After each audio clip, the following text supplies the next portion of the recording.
Gênesis é o primeiro livro da Bíblia e significa origem ou começo. Ele nos conta a história de como Deus criou o céu, a terra e tudo o que existe nela, como os animais, as plantas e os seres humanos. É um livro cheio de histórias maravilhosas que mostram como Deus criou o mundo com muito amor e, mesmo quando as pessoas erram, ele nunca desiste de ter uma amizade com a humanidade. Gênesis nos apresenta grandes personagens como Adão, Eva, Noé, Abraão, Isaque, Jacó e José, que aprendem importantes lições sobre a vida e a fé em Deus. Antes do tudo, a terra estava escura e vazia, como um abismo profundo.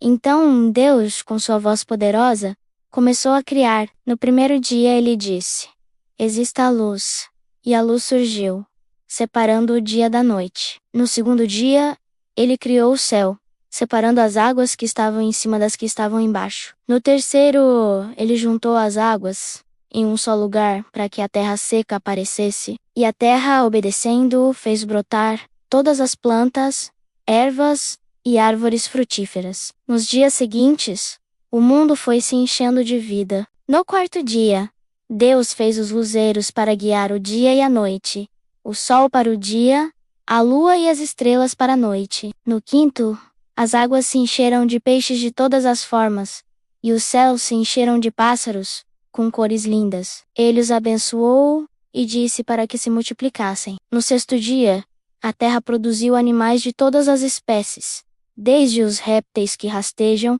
até os animais selvagens. Para terminar sua criação, no sexto dia, Deus disse: "Façamos o ser humano à nossa imagem, para que eles cuidem e dominem sobre todos os animais." Ele modelou o homem do pó da terra e soprou em suas narinas o fôlego da vida. Depois, Deus plantou um jardim maravilhoso, chamado Éden, cheio de árvores agradáveis e frutos deliciosos. Para que o homem não ficasse sozinho, Deus o fez dormir e de sua costela formou a mulher. Quando o homem a viu, ficou tão feliz e disse: "Esta é osso dos meus ossos e carne da minha carne." Ambos viviam felizes, nus e sem vergonha. Deus deu uma regra simples: eles podiam comer de todas as árvores do jardim exceto de uma, a árvore do conhecimento do bem e do mal. Mas uma serpente, que era o animal mais esperto do jardim, enganou a mulher,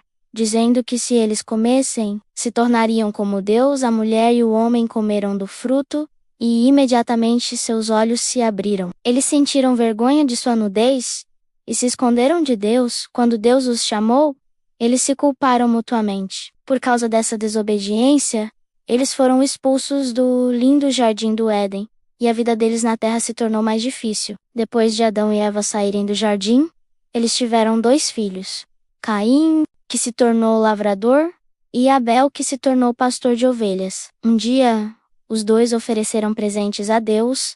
Abel ofereceu os melhores filhotes de seu rebanho, e Deus aceitou a sua oferta. Caim, por sua vez, ofereceu frutos da terra, mas Deus não olhou para sua oferta com agrado. Caim ficou com muita raiva e inveja de seu irmão. Deus o alertou sobre o perigo da raiva, mas Caim não o ouviu.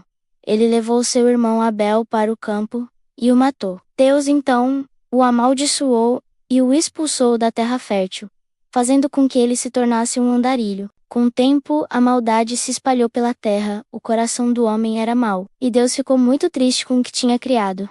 Mas havia um homem justo, chamado Noé. Deus falou com ele e o instruiu a construir uma arca gigante. Nessa arca, ele deveria colocar um casal de cada animal, macho e fêmea, e 7 pares dos animais puros, para que eles sobrevivessem ao dilúvio que viria para limpar a terra. Noé obedeceu a Deus, e por 40 dias e 40 noites, choveu sem parar. A arca flutuou sobre as águas, e todos os seres vivos que estavam fora dela pereceram. Quando a chuva parou, Deus fez um vento soprar para secar a terra.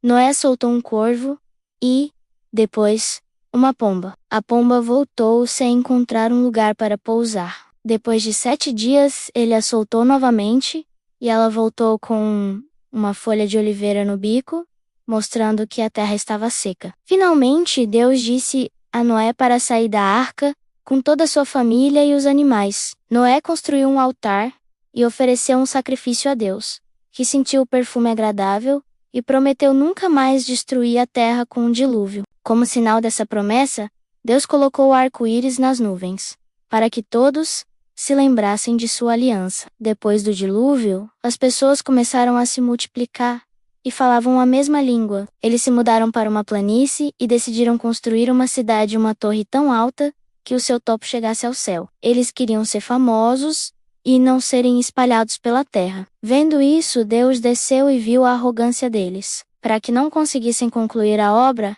Deus decidiu confundir a língua deles, de modo que não pudessem mais se entender. Eobra Peru.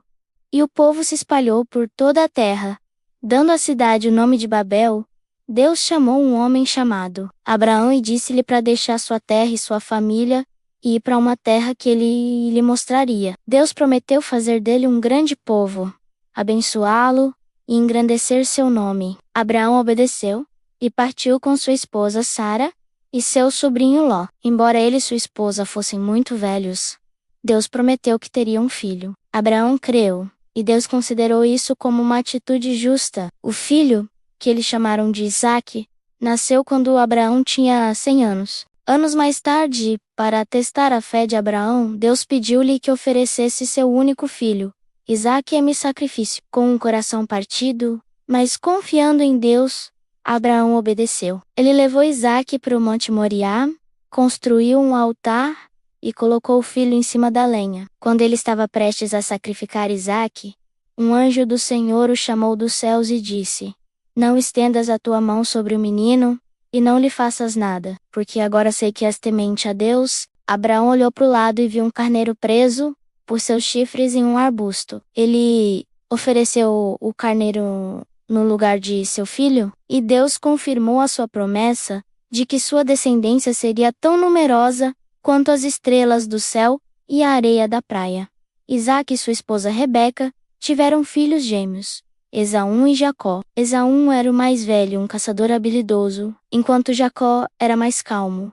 Rebeca amava Jaco, e Isaque amava Esaú. Quando Isaque ficou velho e cego, ele pediu a Esaú que caçasse um animal para ele comer, a fim de que ele o abençoasse antes de morrer. Rebeca, ouvindo a conversa, instruiu Jacó a se disfarçar de Esaú. Ela preparou uma refeição, vestiu-o com as roupas de Esaú e cobriu suas mãos e pescoço com peles de cabrito, para que ele se sentisse peludo, como seu irmão. Jacó foi até seu pai, e apesar de Isaque ter desconfiado da voz, ele tocou nas mãos de Jacó e o abençoou pensando se rezou. Mal Jacó tinha saído, Esaú chegou com a sua caça e descobriu a traição. Ele chorou amargamente, mas a bênção já tinha sido dada. Com raiva, Esaú prometeu matar Jacó depois que o pai morresse. Para fugir da fúria do irmão, Jacó fugiu para a casa de seu tio Labão. Jacó teve muitos filhos, mas amava José mais do que a todos, pois ele era o filho da sua velhice. Ele lhe deu uma linda túnica colorida, de mangas compridas. Por causa disso, e dos sonhos que José tinha, em que ele e sua família se curvavam diante dele, seus irmãos sentiram inveja e ódio. Um dia, enquanto José estava no campo procurando por eles, seus irmãos o agarraram, jogaram-no em uma cisterna vazia, e depois o venderam como escravo para uma caravana. Para enganar o pai, eles mancharam a túnica de José com sangue de cabrito e disseram que um animal feroz o tinha matado. Jacó, inconsolável, chorou por muitos dias, acreditando que seu filho estava morto. José foi levado para o Egito, e mesmo como escravo, Deus estava com ele e o abençoou. Ele foi injustamente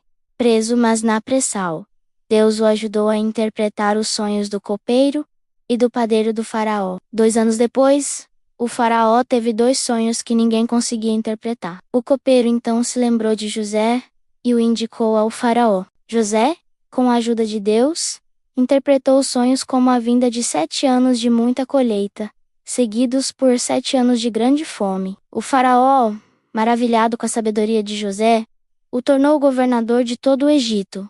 José preparou o Egito para a fome, guardando o trigo durante os anos de fartura. Quando a fome chegou, seus irmãos foram ao Egito, em busca de comida. Eles se curvaram diante de José, sem o reconhecerem, cumprindo o sonho de muitos anos atrás. Depois de testá-los várias vezes e de ver a mudança em seus corações, José não aguentou mais. Chorou e se revelou. Os irmãos ficaram assustados, mas José os tranquilizou, dizendo que Deus o tinha enviado à frente deles, para salvar a família. Ele convidou seu pai e toda a família para irem morar no Egito, na terra de Gósen, para estarem perto dele. Jacó, ao saber que José estava vivo, ficou radiante e foi ao Egito, onde a família se reencontrou e viveu em paz e prosperidade. José viveu até uma idade avançada, vendo os filhos dos seus filhos, e antes de morrer, fez os seus irmãos jurarem que, quando o povo de Israel saísse do Egito, levariam seus ossos de volta para a terra prometida. O que aprendemos com essa história? Deus é o Criador de tudo. Ele criou o mundo com cuidado e amor. O mundo que vemos ao nosso redor é um presente de Deus, obediência e suas consequências. A história de Adão e Eva nos ensina a importância de ouvir e obedecer a Deus, enquanto Caim e Abel mostram como a raiva e a inveja podem levar a atitudes ruins. Deus cuida e perdoa. Na história de Noé, vemos que Deus dá uma nova chance, e sua promessa, simbolizada pelo arco-íris, mostra seu amor eterno. Humildade versus arrogância. A Torre de Babel nos ensina que a arrogância e o desejo de sermos mais importantes do que Deus nos leva à desordem. A fé e as promessas de Deus. A história de Abraão nos mostra que a fé é acreditar em Deus, mesmo quando as coisas parecem impossíveis, e que Ele sempre cumpre suas promessas, o perdão e a providência divina. A vida de José ensina que, mesmo quando somos injustiçados, Deus pode transformar o mal que outros fazem em algo bom, e que o perdão é a chave para a paz. Então, assim como Adão, Noé, José e Abraão, nossa vida também é uma jornada com Deus. A pergunta é: você está pronto para caminhar com Ele, acreditar em suas promessas e viver as lindas histórias que Ele preparou para você, mesmo quando os momentos difíceis aparecem? Espero que tenham gostado. Inscreva-se no canal, clique no joinha e até mais.